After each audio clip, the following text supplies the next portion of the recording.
మనం BA తృతీయ సంవత్సరంలో అంటే 3వ సంవత్సరంలోనే 6వ సెమిస్టర్లో 7వ పేపర్ గురించి అయితే అలంకార శాస్త్రం అనేటువంటి పేపర్ గురించి మనం వివరించుకుంటున్నాం. ఇందులో మన క్లాసులో మనం కావ్యం యొక్క ప్రయోజనాల గురించి వివరించుకుంటాం.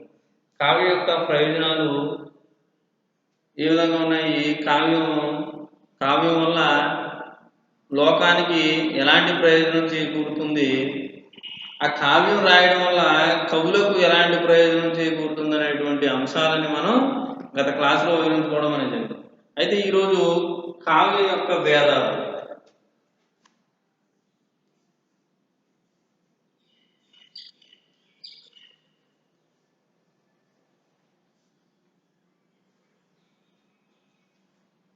కావ్యం యొక్క భేదాలు అనేవి ఏమిటి అనేది రోజు చూస్తున్నాం.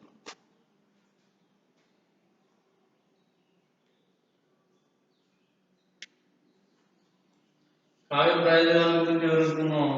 మరి కావ్య భేదాలు ఏంటంటే, భారతీయ అలంకారికులకు కవిత్వ లక్షణాలను వివరించడం ప్రయత్నించలేదు.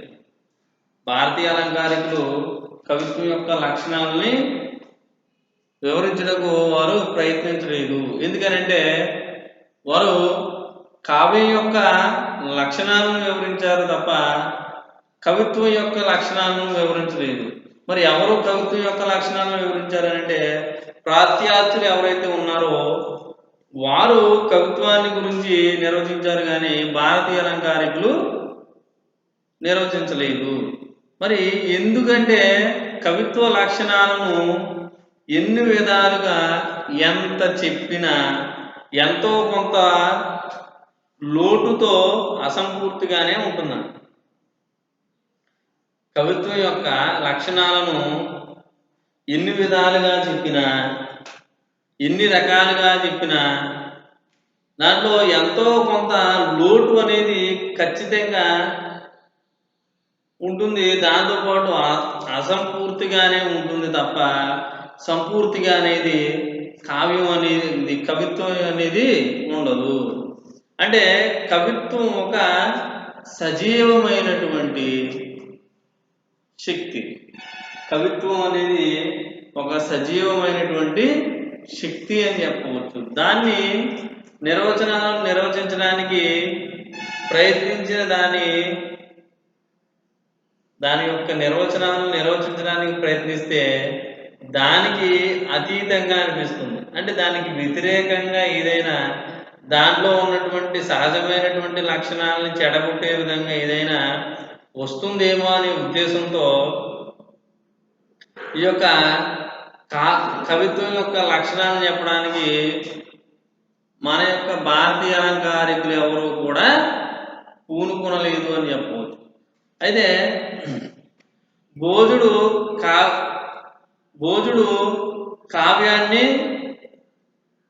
కావ్యం శాస్త్రం, ఇతిహాసం, కావ్యశాస్త్రం, కావ్యేతిహాసం,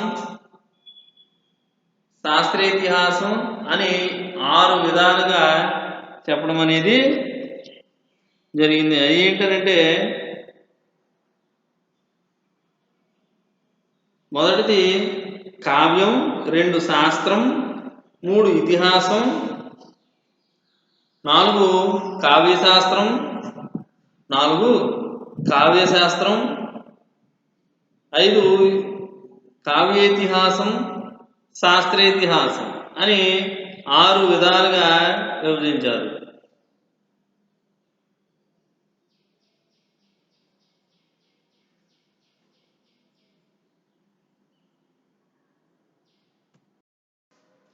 అయితే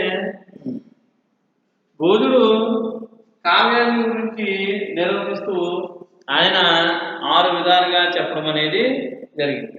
ఆ 6 ఏమిటి అనగా, ఆ 6 విషయాలు మనకి మొదటిది కావ్యము, 2 శాస్త్రము, 3 ఇతిహాసం, 4 కావ్యశాస్త్రం, 5 కావ్యేతిహాసం, 6 శాస్త్రేతిహాసము అని 6 విధాలుగా చెప్పడం అనేది జరిగింది. అయితే మరి ఈ 6 విధాలుగా విభజించినప్పుడు దేని గురించి ఈ 6 విధాలుగా విభజన చేశారనంటే ఈ 6 విధాలని కావ్యాన్ని గురించి నిర్వచించారు, కవిత్వాన్ని గురించి కాదు. తర్వాత చెప్పినటువంటి శ్యామేంద్రుడు కావ్యాన్ని 2 విధాలుగా చెప్పడం అనేది జరిగింది. ఈయన కావ్యాన్ని ఈ 2 విధాలుగా విభజించాడు. ఏంటంటే కావ్య శాస్త్రం, శాస్త్ర కావ్యము అని 2 విధాలుగా విభజించడం అనేది జరిగింది. అయితే వామనుడు గద్య పద్యాత్మకమైనటువంటి కావ్యాన్ని నిబద్ధ అనిబద్ధ కావ్యాలని 2 రకాలుగా విభజించాడు. తర్వాత చెప్పినటువంటి వామనుడు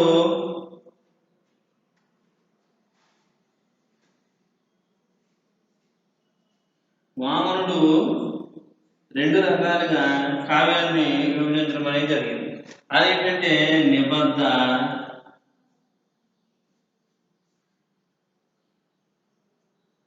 నిబద్ధ 2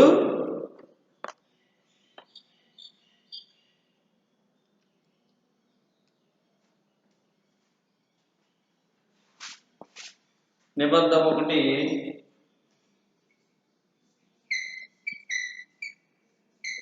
రెండు అనిబద్ధ. నిబద్ధ కావ్యాలు, అనిబద్ధ కావ్యాలని 2 విధాలుగా విభజించాడు. అయితే నన్నయ్య చోడు కవిత్వాన్ని మార్గ దేశీ కవిత్వాలుగా చెప్పాడు. ఈయన ఏం చేశాడంటే వామనుడు ఏం చెప్పాడంటే వామనుడు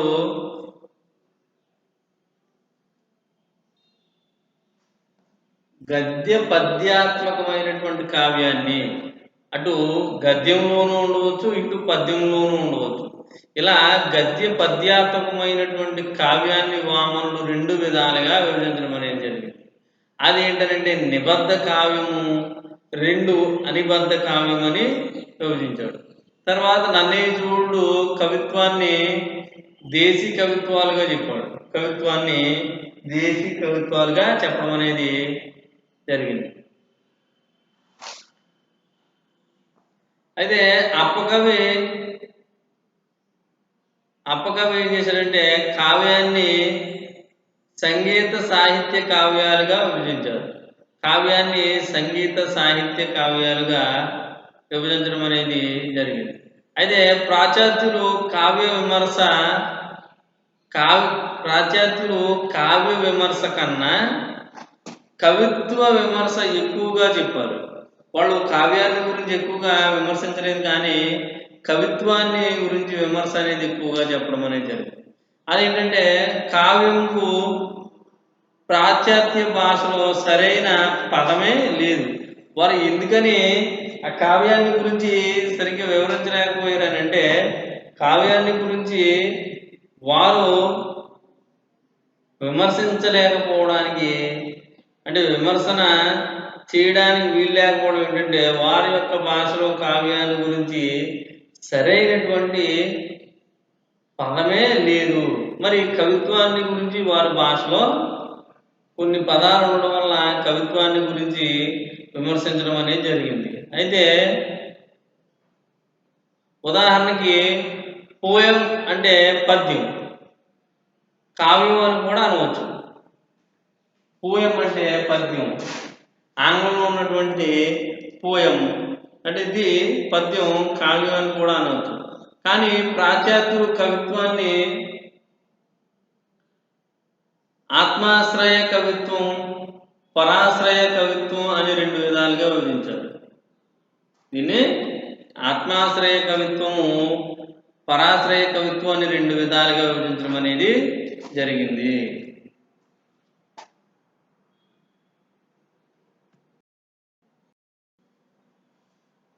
అయితే భారతీయుల యొక్క నిర్వచనాలు ఏంటంటే భారతీయ అలంకారికులు స్వరూప స్వభావాన్ని, వస్తు అర్థాలను బట్టి కావ్యాన్ని మొత్తం 4 విధాలుగా విభజించారు. స్వరూపాన్ని బట్టి అయితే భారతీయ అలంకారికులు స్వభావాన్ని బట్టి, వస్తువును బట్టి, అర్థాన్ని బట్టి కావ్యాన్ని 4 విధాలుగా విభజించడం అనేది జరిగింది. మొదటిది స్వరూపాన్ని బట్టి ఉన్న కావ్యాలు. మొట్టమొదటిది స్వరూపాన్ని బట్టి ఉన్నటువంటి కావ్యాలు.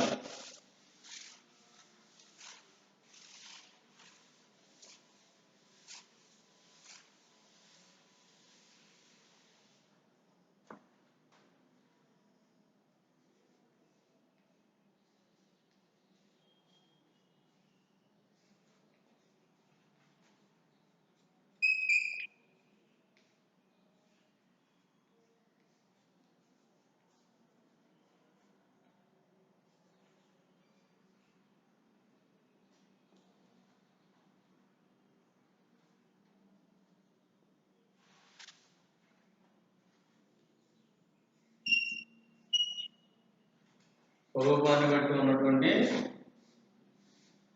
కావ్యం. మనకి ఈ యొక్క స్వరూపాన్ని బట్టి లేక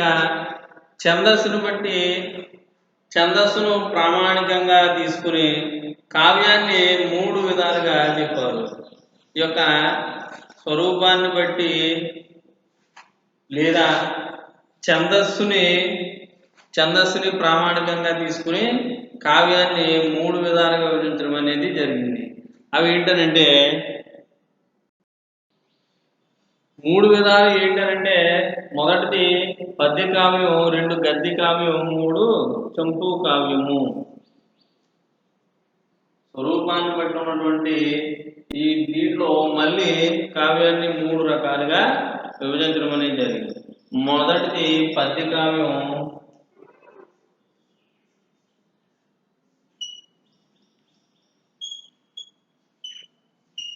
మొదటిది పద్య కావ్యం, 2 గద్య కావ్యం,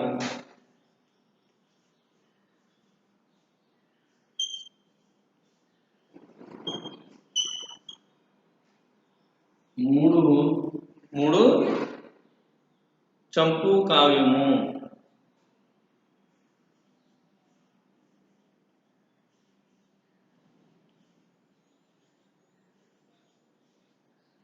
అంటే చంపు కావ్యం అంటే పద్యం, గద్యం.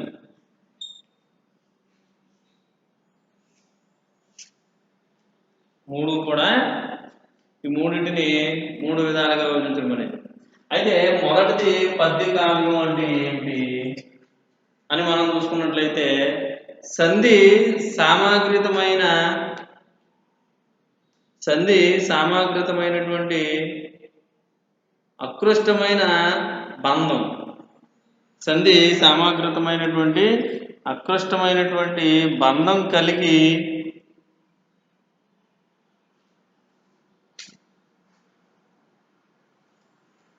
విస్తృత అర్థం కలిగినటువంటి కావ్యమే నిబద్ధ కావ్యం. దీన్ని సర్గబంధము సామాగ్రి అంటే ఒక వాక్యంలో ఉన్న దీన్ని సర్గబంధం అని అంటారు. మహాకావ్యమునేటువంటి దండి పండితులు అన్నారు. తెలుగులో దీన్ని ప్రబంధం అని అంటారు. దీని సామాగ్రిని అంటే ఒక కావ్యంలో ఉన్న పదాలన్నిటినీ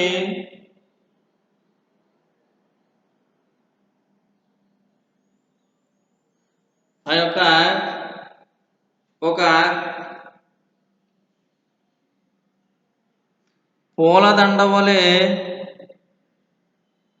ఏకసూత్రమునకు బంధించేది ఒక కథ. ఆ కథను అలంకరించేది వర్ణనలు, దాన్ని నడిపే పాత్రలు మొదలైనటువంటి సాధనాలతో ఆద్యాంతం వరకు అవిచ్ఛిన్నమైన సంబంధం కలిగించేది రచనే నిబద్ధ కావ్యమని పింగళి గారు తన సాహిత్య శిల్ప సమీక్షలో వివరించారు. అయితే మనకి నిబద్ధ కావ్యం అని అంటే దీన్ని తెలుగులో ప్రబంధము అని అంటారు. ప్రబంధము అంటే మనకి పురాణ ఇతిహాసాల నుంచి ఏదైనా ఒక కథను తీసుకుని ఆ కథలో కవి స్వతంత్రంగా కొన్ని మార్పులు చేస్తూ అక్కడ కథలో మార్పు చేయవచ్చు, లేకపోతే కొన్ని పాత్రలు కల్పించవచ్చు, ఆ కథలో ఉన్నటువంటి కొన్ని పాత్రలను తీసివేయను కూడా వచ్చు. అలా చేసేటువంటి కావ్యం ఏదైతే ఉందో, రచన ఏదైతే ఉందో దాన్ని కావ్యము అని అంటారని కొంతమంది పండితులు చెప్పడం జరిగింది. అయితే ఒక కథ, ఆ కథను అలంకరించే వ్యవహారాలను, ఆ కథను అలంకరించేటువంటి వ్యవహారాలు ఏవైతే ఉన్నాయో ఆ కథను అలంకరించేవి ఏముంటాయి అంటే ఆ కథను అలంకరించేవి అలంకారాలు. అలంకారాలు అంటే ఆ కథలో వచ్చేటువంటి పాత్రలు, సన్నివేశాలు ఇవన్నీ కూడా కథకి అందాన్ని చేస్తాయి అని చెప్పడం జరిగింది. ఉదాహరణకి ఇవన్నీ కూడా ఎందులో ఉంటాయనంటే ప్రబంధ కావ్యాలు.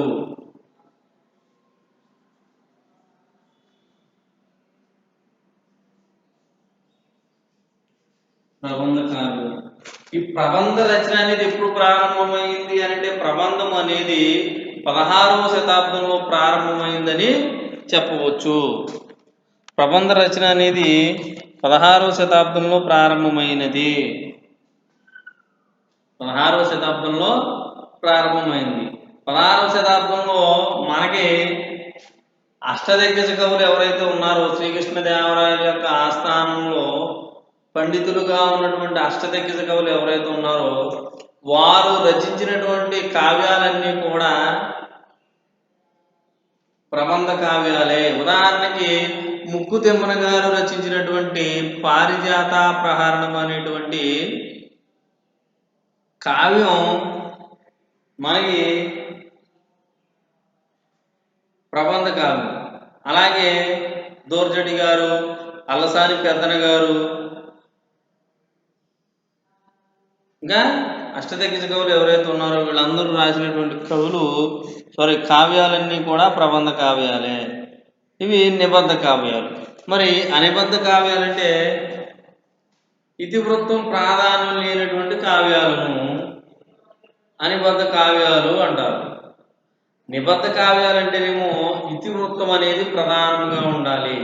తాను చెప్పదలుచుకున్నటువంటి అంశం అంటే అతను పురాణ ఇతిహాసాల నుంచి ఏదైతే కథను గ్రహించాడో ఆ కథ అనేది ఇతివృత్తం. దాన్ని అలాగే ఉంచి మధ్యలో కొన్ని కల్పితమైనటువంటి పాత్రలు, కొన్ని కల్పితమైనటువంటి సన్నివేశాలు, కథలో మార్పులు చేర్పులు చేస్తే అది నిబద్ధ కావ్యం.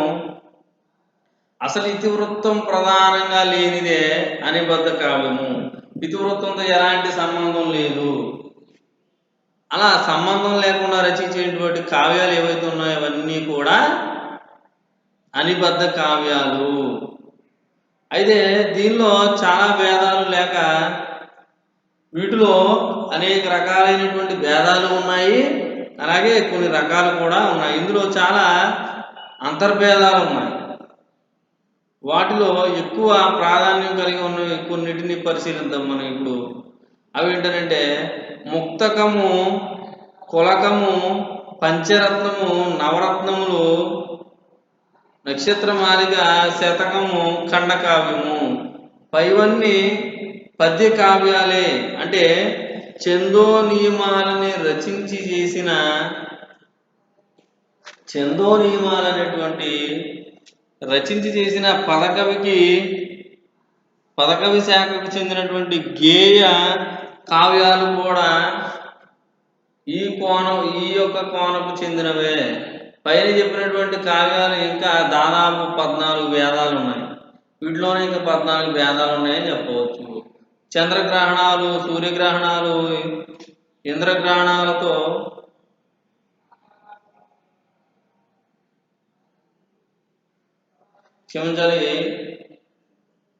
సూర్యగణాలు, చంద్రగణాలు, అలాగే ఇంద్రగణాలతో కూడినటువంటి పద్య రచనలే ఈ యొక్క కావ్యాల్ని మూత్రగణాలైనటువంటి చెప్పవచ్చు.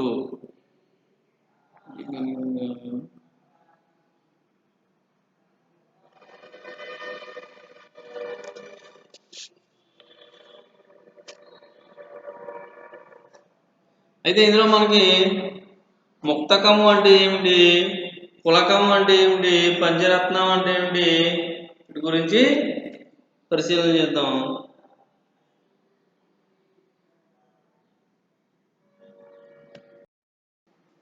నిబద్ధ కావ్యం అంటే మనకి నిబద్ధం అంటేనేమో ఇతివృత్తం ప్రధానంగా ఉన్నటువంటి దాన్ని నిబద్ధ కావ్యం అని, ఇతివృత్తంతో సంబంధం లేని దాన్ని, అసలు ఇతివృత్తంతో ప్రాధాన్యత లేని దాన్ని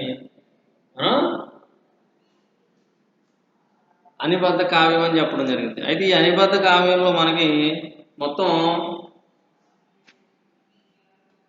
6 రకాలుగా విభజించడం అనేది జరిగింది. అందులో ఏంటంటే ముక్తకము. ముక్తకం అంటే ఇతర పద్యాలతో సంబంధం లేకుండా, ఇతర పద్యాలతో సంబంధం లేకుండా స్వయం సంపూర్ణమైనటువంటి పద్య రచన ముక్తకం అని అంటారు. ఇతర పద్యాలతో ఎలాంటి సంబంధం లేకుండా స్వయం సంపూర్ణమైనటువంటి పద్య రచన ఏదైతే ఉందో దాన్ని ముక్తకం అంటారు. ఈ రచనలో రసాభావాలు ఉంటాయి. ఒక పద్యంలో ఒక గాథను చెప్పవచ్చు, ఒక పద్యంలో ఒక గాథను చెప్పవచ్చు. ఉదాహరణకి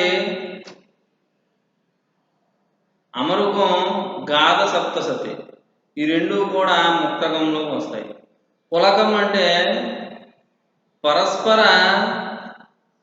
పేక్ష కలిగినటువంటి 5 పద్యాల రచన సముదాయమే పులకం. దీనిలో క్రియాపదం చివరి పద్యంలో ఉంటుంది. దీనిలో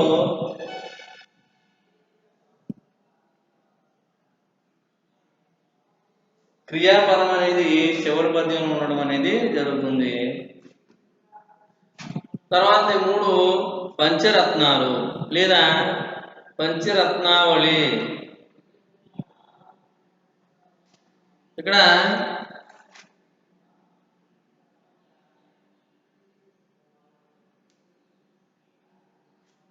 5 పద్యాలు గల పంచరత్నావళి అంటే 5 పద్యాలు గల కావ్యాన్ని పంచరత్నావళి అని అంటారు. ఏంటంటే 5 పద్యాలు గల కావ్యాన్ని పంచరత్నావళి అని అనడం అనేది జరుగుతుంది. దీన్ని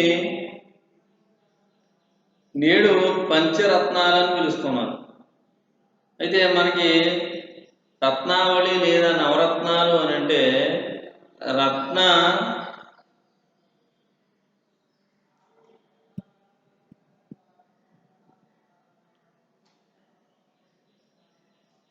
రత్నావళి అని అంటే 9 పద్యాలతో చేసేటువంటి రచనయే రత్నావళి అని అంటారు.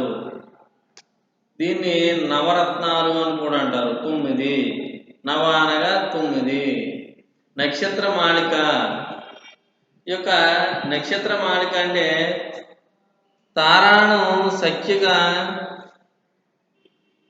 27 పద్యాలుగా కావ్యము రత్నావళి లేదా 25 పద్యాలు గల కావ్యాన్ని తారావళి లేదా నక్షత్రమాలిక అని అంటారు. శతకాలు. శతకము అనగా వేమన శతకము. తెలుగుదనంలో గుబాళింపు సుప్రసిద్ధ రచన ప్రక్రియ ఏదైనా ఉంది అని అంటే అది కేవలం శతక రచన అని చెప్పవచ్చు. అయితే శతకం అనగా 100 పద్యాలు కలిగినటువంటిది శతకము. సాధారణంగా 108 పద్యాలు ఉంటాయి. శతకమునందు అంటే శతకానికి మనకి శతకము అనగా 100 పద్యాలతో కూడినటువంటిది. ఇది తెలుగు సాహిత్యంలోనే లేదా తెలుగుదనంలోనే గుబాళింపు సుప్రసిద్ధమైనటువంటి రచనా ప్రక్రియ ఏదైనా ఉంది అని అంటే అది శతక రచన మాత్రమని చెప్పవచ్చు. ఇది 100 పద్యాలు కలిగి ఉంటుంది. ఈ 100 పద్యాలు సాధారణంగా అయితేనేమో 108 పద్యాలు ఉండడం అనేది జరుగుతుంది. అయితే ఇందులో ఈ యొక్క శతకం నందు మనకి మకుట నియమం అనేది ఉంటుంది. మకుటము, శతకానికి మకుటము, ఆ యొక్క శతక రచనకి కిరీటం అనేది ఒకటి ఉంటుంది. ఆ యొక్క కిరీటం అంటే రాజుకి కిరీటం ఏ విధంగా ఉంటుందో, ఆ రాజుకి కిరీటం ఎందుకనంటే అతన్ని ఆ యొక్క దేశంలో ఉన్నటువంటి ప్రజలతో సమానంగా లేకుండా ఒక ప్రత్యేకమైనటువంటి వ్యక్తిగా కీర్తింపబడడానికి అక్కడ కిరీటం అనేది ఉపయోగపడుతుంది. మరి ఇక్కడ పద్యాలకి ఒక ప్రత్యేకమైనటువంటి శతక రచనకి ఒక ప్రత్యేకమైనటువంటి అంశం ఏదైనా ఉందనంటే అది మకుటము అని చెప్పవచ్చు. మకుటమని చెప్పవచ్చు. ఈ మకుట నియమం అనేది దీనిలో ఏ పద్యానికి ఆ పద్యమే స్వయం సంపూర్ణంగా ఉంటుంది. శతక రచనలో ఇక్కడ మనం గమనించవలసిన అంశం ఏంటంటే శతకానికి 108 పద్యాలు ఉన్నప్పటికీ ఏ పద్యానికి ఆ పద్యమే సంపూర్ణంగా స్వయం అంటే ఏ పద్యానికి ఆ పద్యమే స్వయం సంపూర్ణంగా ఉంటుంది. అంటే కవి తాను చెప్పదలుచుకున్నటువంటి అంశాన్ని ఆ ఒకే పద్యంలో చెప్పగలుగుతాడు. మరి వేరొక పద్యం వేరొక అంశాన్ని గురించి వివరిస్తుంది. అది సంపూర్ణంగా అక్కడితో ఆ పద్యం యొక్క భావం కానీ అతను చెప్పవలసుకున్నటువంటి అంశం కానీ ఆ పద్యంలోనే ఇముడింపజేసి చెప్పడం వల్ల ఆ పద్యంతో అక్కడితో ముగిసిపోతుంది. శతకాలు కథానుసంధాకాయాలుగా కావు. శతకాలు అనేవి ఒక కథని వివరిస్తూ చెప్పేటువంటి రచన అనేది కాదు. శతకము అనగా ఏ పద్యానికి ఆ పద్యమే ప్రత్యేకమైనటువంటి భావం కలిగి ఉంటుంది. అయితే ఇది ప్రబోధ నీతిగా కానీ, భక్తిగా కానీ, వైరాగ్యంగా కానీ, శృంగారంగా కానీ ఉండటం అనేది శతకం యొక్క లక్షణము. మనకు ఉదాహరణకి ఈ యొక్క శతక లక్షణం ఏంటనంటే మనకి శతకాలకు వచ్చేసరికి తెలుగులో ఉన్నటువంటి శతకాలు ఏవేనంటే సుమతి శతకం ఒకటి, వేమన శతకం ఒకటి, దాశరథి శతకం ఒకటి, భాస్కర శతకం ఒకటి. ఈ విధంగా కొన్ని శతకాలు అనేవి ఏమున్నాయి మనకు. ఈ శతక రచన ప్రక్రియ మొదలు దాదాపుగా తెలుగు సాహిత్యావరణంతోనే వచ్చిందనవచ్చు. కానీ కావ్య నాటకాలు కంటే శతకాలు పండిత పామరులను విశేషంగా ఆదరించాయి. ఈ శతకాలు అనేవి మనకి కావ్యాల కంటే నాటకాల కంటే ఈ యొక్క శతక రచన ద్వారానే పండిత జనాన్ని అలాగే పామర జనాన్ని కూడా విశేషంగా ఆకర్షించాయి. తెలుగు వాంగ్మయంలోనే మనకి సామాన్య కవి మొదలుకొని మహాకవి వరకు కూడా అందరూ సామాన్య కవి దగ్గర నుంచి మహాకవి వరకు కూడా అందరూ కూడా శతక రచన చేసిన వారే. అయితే ఏదో ఒక శతక పద్యం రాని తెలుగు వాడంటే ఉండడు. ఈ యొక్క శతకాలకు సంబంధించినటువంటి ఇప్పుడు చెప్పుకున్నటువంటి సుమతి శతకం, లేకపోతే వేమన శతకం, దాశరథి శతకం, భాస్కర శతకంలో ఏదో ఒక శతకం అనేది తెలుగు వారికి ఖచ్చితంగా వచ్చే ఉంటుంది. అయితే శతకానికి మగుటం అని చెప్పాం కదా. మగుటం ఏంటనంటే పద్యానికి 4 పాదాలు ఉంటాయి. ఈ 4 పాదాల్లోనూ చివరి పాదమైనటువంటి పాదంలో చివరి వాక్యం కానీ లేకపోతే చివర పదం కానీ ఈ యొక్క 108 పద్యాలు ఒకే విధంగా ఉంటే అది శతక రచన అవుతుంది. మిగతా అంశాల గురించి మనం తర్వాత క్లాస్లో వివరించుకుందాం.